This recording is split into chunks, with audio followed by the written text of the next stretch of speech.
The stolen princess एक रोमांचक और साहसिक कहानी है जिसमें राजकुमारी के अपहरण और उसे बचाने के प्रयासों की कथा है। यह कहानी एक छोटे से राज्य की राजकुमारी के बारे में है जो अपने राज्य की सबसे प्यारी और सम्मानित शख्सियत थी। उसकी खूबसूरती और समझदारी के कारण उसका नाम दूर दूर तक फैल चुका था।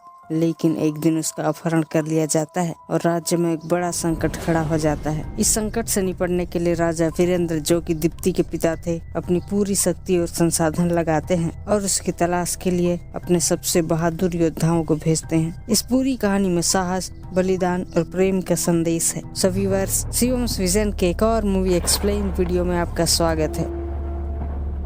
किसी समय में एक छोटा सा राज्य था जो शांति और समृद्धि से भरपूर था। राज्य का शासक राजा वीरेंद्र, जो अपने न्यायप्रियता और वीरता के लिए प्रसिद्ध था। उसकी पत्नी रानी यशोमती और उसकी प्यारी बेटी राजकुमारी दीप्ति के साथ राज्य में खुशियां और समृद्धि का दौर था। दीप्ति न केवल अपनी सुंदरता के लिए बल्कि अपनी समझदारी और दयालुता के लिए भी लोकप्रिय थी। उसकी आंखों में चमक थी और उसका दिल हमेशा दूसरों की मदद करने के लिए तैयार रहता था। राजकुमारी दीप्ति का राज्य में हर कोई आदर करता था और उसे अपने बेटी की तरह मानता था। राजा वीरेंद्र और रानी यशोमती अपनी बेटी से बहुत प्यार करते थे और चाहते थे कि वह कभी भी किसी प्रकार की तकलीफ में न पड़े।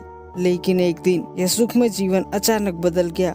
एक रात जब पूरे महल के लोग गहरी नींद में थे, कुछ रहस्यमय लोग महल के अंदर घुस आते हैं। ये लोग कोई सामान्य चोर नहीं थे, बल्कि उनका लक्ष्य बहुत बड़ा था। वे एक खतरनाक राक्षस के सेवक थे जो राजकुमारी की विशेष शक्तियों के बारे में जान चुका था। यह राक्षस कालरात्रि नामक एक शक्तिशाली दानव था जो राजकुमारी की सुंदरता और उसके रहस्यमय शक्तियों को अपनी दास्तां में लाना चाहता था। रात के अंधेरे में अजनबी लोगों ने राजकुमारी को चुपके से पकड़ लिया और उसे महल से बाहर ले गए। जब सब लोग जागे तो देखा कि राजकुमारी गायब थी। राजा वीरेंद्र ने तुरंत अपनी सेना को आदेश दिया कि वे हर हाल में अपनी बेटी को वापस लाएं। उन्होंने यह भी आदेश दिया कि अपहरण करने वालों का पता लगाया जाए और उनके खिलाफ कड़ी से कड़ी कार्रवाई की जाए। राजा वीरेंद्र अपने दिल के गहरे दुख और चिंता में एक साथ अपनी बेटी की खोज में निकल जाते हैं। उन्होंने सभी पड़ोसी राज्यों और जंगलों में उसकी तलाश शुरू की, लेकिन उसका कोई पता नहीं चला। तभी एक जादुई शेर, जो राज्य के एक पुराने रहस्य का हिस्सा था, राजा के पास आया और उसने बताया कि राजकुमारी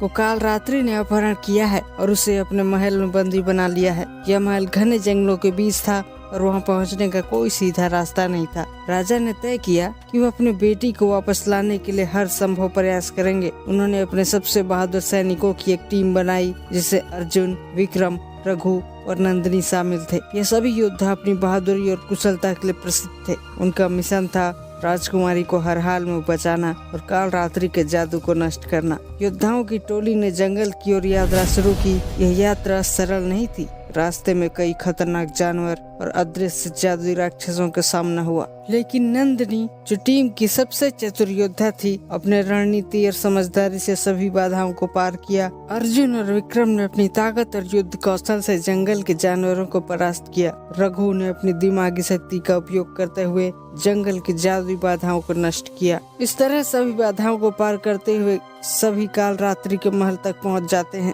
महल एक विशाल और डरावनी जगह थी जहां अंधेरा छाया रहता था और हवा में रहस्यमय ऊर्जा का एहसास होता था। महल के अंदर जाने के लिए बहुत सी जादुई बाधाएं थी, लेकिन नंदिनी अपनी चतुराई से महल के भीतर घुसने का तरीका ढूंढ निकालती है। महल के अंदर राजकुमारी दीप्ति को एक अंधेरे कमरे में बंदी बनाकर रखा गया था। कालरात्रि ने उसे अपनी शक्ति का स्रोत बनाने की योजना बना रखी थी। दीप्ति ने उसे अपनी स्वतंत्रता की महत्ता तो बताई, लेकिन कालरात्रि उसे बंधक बना लिया था। अब योद्धाओं ने कालरात्रि का सामना किया और एक विशाल राक्षस में बदल गया और अपनी जादुई शक्तियों से योद्धाओं को पराजित करने लगा। लेकिन अर्जुन और विक्रम उसका मुकाबला करते हैं, जबकि रघु ने उसकी जादुई शक्तियों को नष्ट कर दिया। कालरात्रि की जादुई रक्षा को भेदते हुए नंदिनी राजकुमारी को बचा लेती है। एक कठिन संघर्ष के बाद कालरात्रि को हराया जाता है। राजकुमारी दीप्ति को सुरक्षित महल लाया जाता है। राजा वीरेंद्र और रानी यशोमती ने अपनी बेटी को देखकर गले से लगा लिया। सामने बेटी को देखकर खुशी इतनी